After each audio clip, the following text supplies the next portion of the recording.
حضرت بتائے اس وقت اللہ کیا کر رہا ہے؟ آپ فرمانے لگے یار تو بڑے موٹے دماغ کا ہے، کس طرح کے سوال پوچھتا ہے؟ بادشاہ تھا نا، کہا نہیں آپ بتائیں۔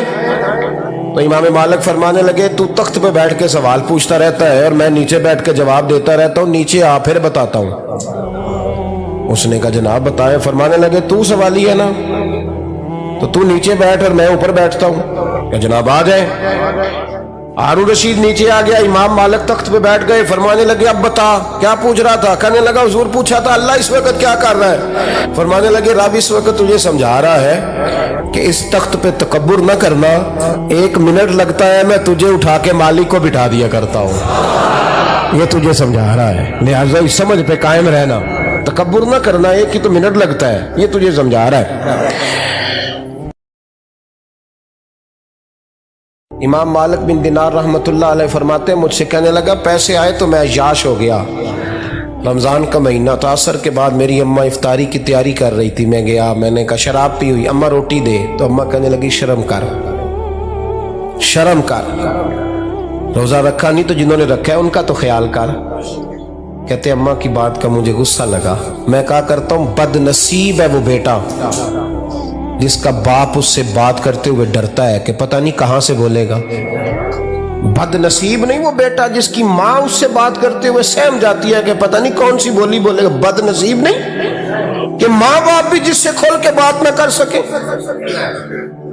حضرت مالک بن دینار سے کہنے لگا اماں نے جب کہا نا شرم کر تو مجھے غصہ آیا، میں نے ماں کو تھپڑ مارا اور میری ماں جلتے ہوئے تندور میں گری، لوگوں نے مجھے پکڑ کے اندر بند کر دیا کمرے میں، ساری رات میں شور سنتا رہا پر نشے میں دھوت رہا۔ سویرے آنکھ کھلی تو میری بیوی بیگ باندھ رہی تھی، میں نے کہا کہاں جا رہی ہو؟ کہنے لگی جو ماں کا نہیں بنا میرا کیسے بنے گا؟ میں نے کہا میری اماں کا، وہ تو لوگوں نے رات کو ہی دفن کر دی جنازہ پڑھ کے۔ تڑپ کے کہنے لگا مجھے کیوں نہیں بتایا؟ تو کہتے ہیں لوگ کہنے لگے تیری مرتی ہوئی ماں کہہ گئی تھی اسے میرا منہ نہ دیکھنے دینا، میرے جنازے کے قریب نہ آئے۔ حضرت مالک بن دینار فرماتے ہیں جب اس نے یہ بات سنائی تو میں نے بھی اس کے منہ پہ تھپڑ مارا، میں نے کہا تو اسی قابل ہے۔ کہتے ہیں وہ رونے لگا، حضور دعا کرے اللہ مجھ سے راضی ہو جائے۔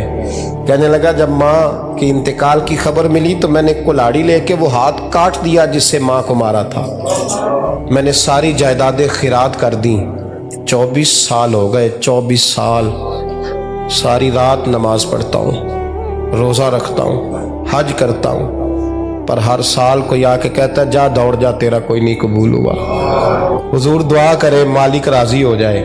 فرماتے میں تھپڑ مار کے آ گیا، میں نے کہا تجھ سے راضی ہو جائے اتنے ظالم سے؟ امام مالک فرماتے رات کو آ کے سویا تو مجھے خواب میں رسول پاک کا دیدار ہوا، تو نبی پاک علیہ السلام نے فرمایا مالک تو اسے مایوس کیوں کر آیا ہے؟ اللہ تو بڑا مہربان ہے۔ کہا حضور ماں کے نافرمان کو معافی کیسے ملے گی؟